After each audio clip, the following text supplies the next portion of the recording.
In today's video, I'm going to teach you how to integrate Trello with Microsoft Excel 5 minutes.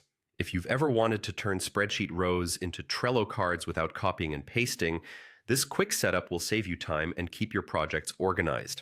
All you need is Excel with access to add-ins, a Trello account, and an internet connection. Start by opening Excel on your computer. Any workbook will work, but it helps to open the sheet you plan to use so you can see your data as you set things up. If you're working with a template or a table, make sure your columns are clearly labeled, since those column names often map nicely to card titles and details later.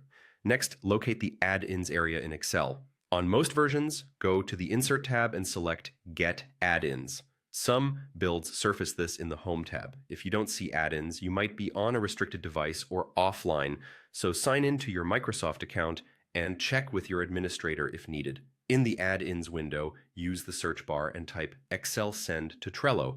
You're looking for the add-in that lets you send data from your sheet straight into Trello. Take a moment to confirm the listing looks official, check the description, and skim any ratings so you know you're installing the right tool.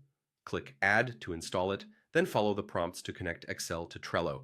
A browser or in-app pane will open asking you to sign in and authorize access. Make sure pop-ups are allowed, and use your normal Trello login. You'll be asked to grant the add-in permission to view your boards and create cards on your behalf. Approve the request to finish the connection. If your organization uses multi-factor authentication or has strict permissions, keep your phone nearby and make sure you're on a trusted network. Once connected, the add-ins panel will appear in Excel. You'll typically choose a Trello board and list, then select rows in your sheet to send as cards. For best results, use a clear title column for the card name and optional columns for description, due date, or labels if the add-in supports mapping. If you don't see your board, refresh the pane or sign out and back in.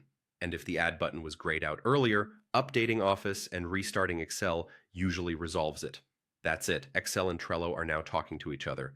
You can turn spreadsheet data into Trello cards in just a few clicks, keeping your workflows fast, consistent, and easy to track.